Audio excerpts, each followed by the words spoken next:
1.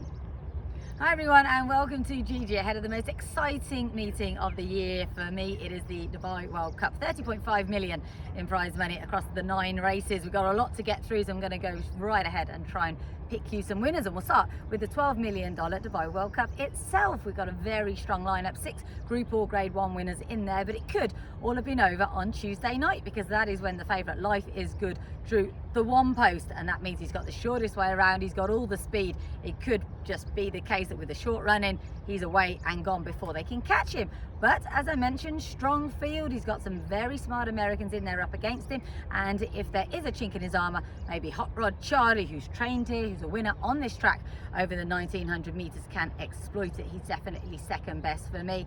But you've also got last year's second Chewer Wizard Real World in there, a bit of a surprising one. We all thought we'd see him in the Dubai Turf, but he takes his chance.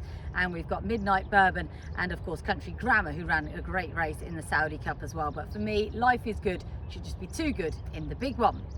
The 2 big turf races are really competitive though. The $6 million Longines Shima Classic is a bit of a head wrecker. We've got some very smart form brought into it by Breeders' Cup Turf winner Yabir. Spoke to Charlie Appleby, he's like, to be honest, I've no idea which Yabir turns up. If he pulls, he could ruin his chance. He hasn't raced the course since that Breeders' Cup win in November, so there's that worry. And I think the best form on offer anyway is provided by the Japanese Derby winner Shahryar. Last time we saw him, he was 3rd in the Japan Cup behind the mighty Contrail. So for me, he's the one in there, but it is a race with an awful lot of depth. The same applies, of course, to the Dubai Turf. We've got some very lively Brits in here, including Mahafeth for William Haggis. We've got Lord Glitters and Lord North, aiming to become the first horse to win this twice. But this is a much stronger race than the one he won 12 months ago. Plus, he's had most of the year off. Only had that prep race last time. So I'm going to oppose him. And I think the one to be on here could be Japanese. Panther Lasser has a lot of speed. He's very interesting in this one. But I like Schnell Meister. He's just bubbling under, I feel. He's been beautiful to watch here in the mornings. Very, very controlled. He has got some pretty strong form. He's lightly raced. He's the one for me in the Dubai Turf. The Dubai Golden Shaheen over 1200 metres on this dirt track is a really interesting race. We've got 2 American Grade 1 winners in here in Drain the Clock and Dr. Shivel. Dr. Shivel comes there off a disappointing effort last out, so that's a bit of a worry. If he reproduces his Breeders' Cup form, he is going to be very hard to beat. And I do love the way Drain the Clock has been campaigned. Now, he has got a bit warm in the morning, so I think I'm going to do something I never thought I'd do, which is go against the Americans. And I think that the locally trained Meraas is a proper horse. He went so fast in the Group 3 Dagger Sprint last time. He went American fast. He was still there at the end. Now, he only beat a field of local horses. They're not the best, so there is that worry. It's a big old step up, but I couldn't even get a word out of his trainer Masar Brown Maheri this morning. He was so nervous. I took that as a good sign. Horse is drawn 8. I wish he was a bit lower, but I think he's a phenomenal talent. I love that they missed out Super Saturday, so he'd be my tentative pick in that one. I've got firmer opinions on the 1200 metre Quoz Sprint. I love this race, and Man of Promise blew us all away on Super Saturday. He was devastating, 4 3/4 length winner, possibly on a golden highway, maybe quicker on that stand side. Good news is he's drawn that side again. I think he's very interesting in there. William Buick picked him over stablemate and Group 1 winner Creative Force. So the Charlie Appleby was very quick to remind me, do not rule out Creative Force. It was a hard decision for William, and also don't rule out their other run at Naval Crown. They'll hold him up a little bit this time. He won't be running so free early on as he did in Saudi.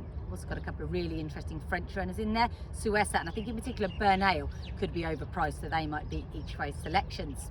The UAE Derby looks absolutely fascinating. I can't really have any firm opinions on this one. I think Ben Doog with a faster track. The race he ran on Super Saturday I thought was very, very good. And the other one I like in there is Sekifu, 2nd in the Saudi Derby behind Pinehurst, who reopposes. He'll stay, I think, better than Pinehurst. He's a Grade 1 winner, but I'm not sure about him over this trip, and the same applies to one of the favourites, Combustion. So I think Sekifu for me tentatively, and also Ben Doog with live chances in the UAE Derby.